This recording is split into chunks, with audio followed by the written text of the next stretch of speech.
Hello everyone, welcome to the Chronicles of Odd Park, Day 11. This is once again your host Talanos, and this is the show about Die2Nite, chronicling our town, Odd Park, and giving you some advice, or at least some experience to draw on from our successes and our mistakes. So with that, let's go take a look at the Gazette for Day 11. If you remember yesterday, we had a reduction in the zombie population, so today we just had a lowly 659 zombies attack our 1,524 defense. Got everyone in town safe, and no deaths again. I stayed in today to be a constructor, as I was going to be busy and wouldn't have time to go scavenge, so we ended up building the zombie grater, the Santa Flow macerator, and the upgradable wall. The first two there are just fairly common defensive objects. The zombie grater requires some nuts and bolts, so you got to make sure you have plenty of those before you build that. The upgradable wall, though, is actually a new project that you can build, and you can upgrade that every day like you would your defensive focus, watchtower, workshop, search tower, etc.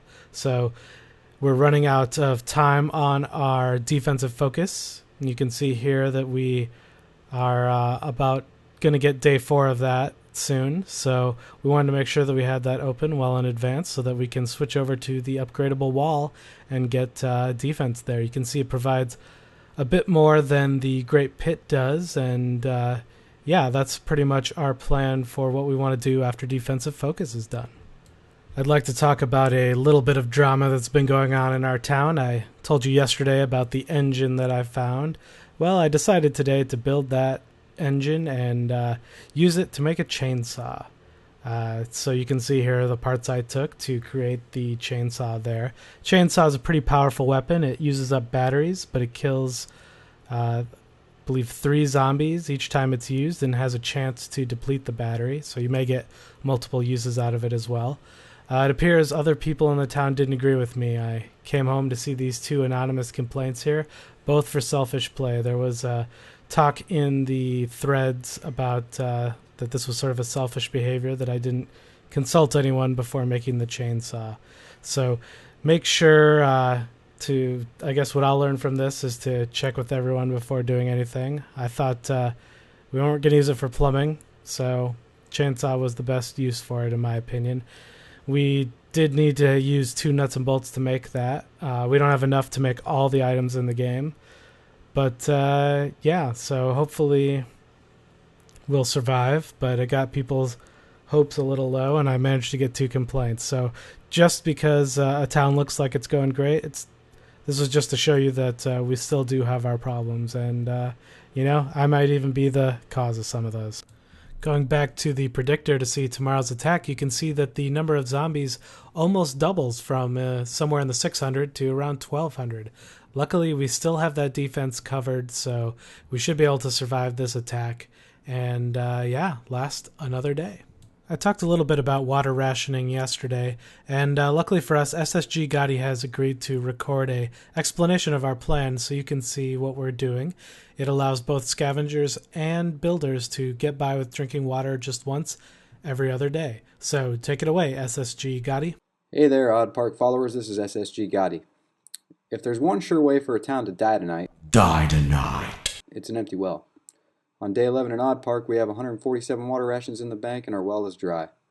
We'll get an additional 150 water rations through construction, but we'll have to spend 80 more to get there. Subatar posits that if we want to make it to day 26, we can't use but 20 rations of water a day, and he's got the plan to do it. First, everyone must indicate whether they prefer to be a pure builder, a short haul scavenger, a long haul scavenger, or an extreme scavenger. No, we don't all get to do it whatever we want, but the town will make adjustments as necessary. A pure builder drinks only every other day, on the day he wakes up thirsty and never eats.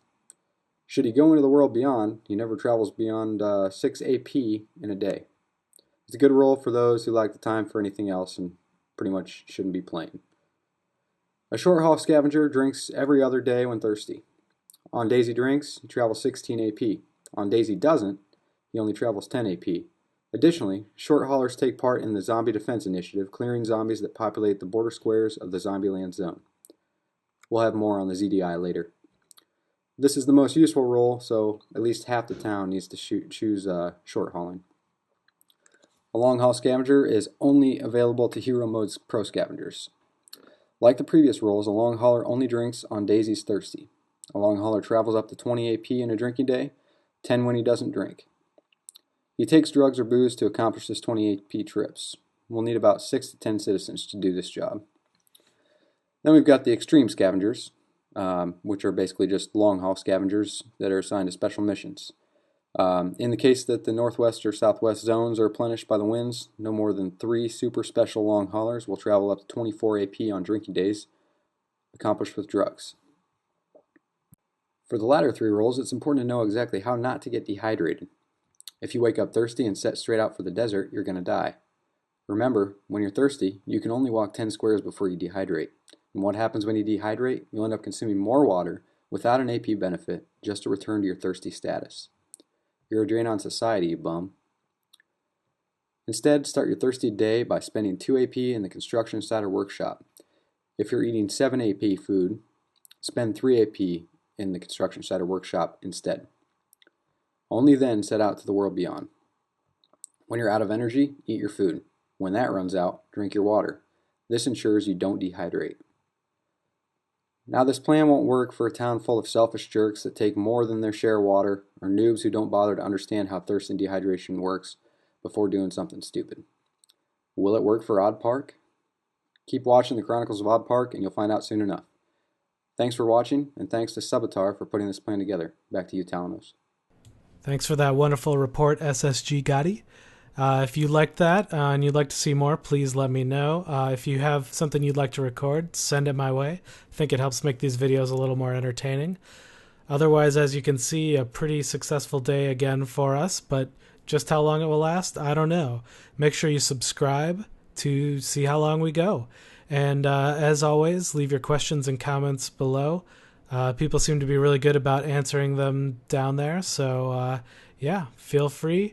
Otherwise, I will see you guys on day 12.